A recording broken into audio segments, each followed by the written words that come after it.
Continúan as concentracións no Centro Médico de Ribeira. Os profesionais do lugar seguen exixindo a cobertura de todas as prazas de facultativos, agardando aínda unha resposta da Consellería de Sanidade.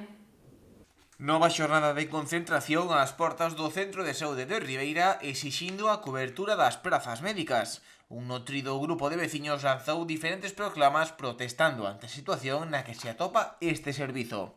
Os ali presentes fixeron referencias a afirmacións do Conselleiro de Sanidade asegurando que os tempos de agarda se reduciron considerablemente. A espera máxima era de 2 a 3 días. Que os resultados das pruebas dábanos ao mes ou 2 meses.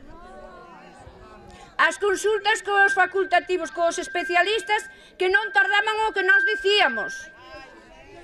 Pois eu teño aquí no teléfono para que todo o mundo que queira mirar, fai 3 anos en maio aínda non me chamaron. Aproveitaron tamén para recordar a manifestación convocada hai unhas semanas en Santiago en defensa da sanidade pública, afirmando que continuarán coa súa loita o tempo que faga falta. Miles de persoas de toda Galicia manifestámonos en Santiago este pasado domingo, para reclamar unha sanidade pública sin recortes e sin privatización.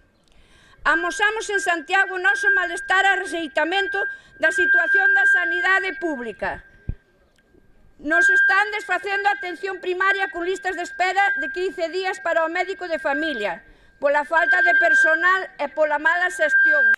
Ademais, os veciños quixeron desmarcarse de calquera cor política, desmentindo a quenes os acusan de estar influenciados polo BNG.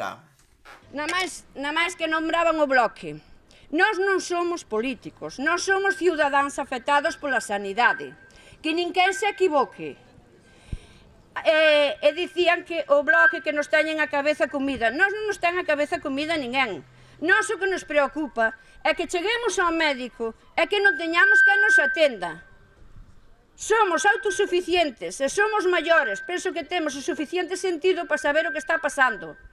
Que ninguén nos ten que dicir nada.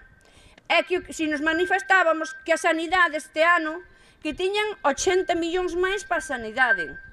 Será para a privada, porque a pública non se está vendo.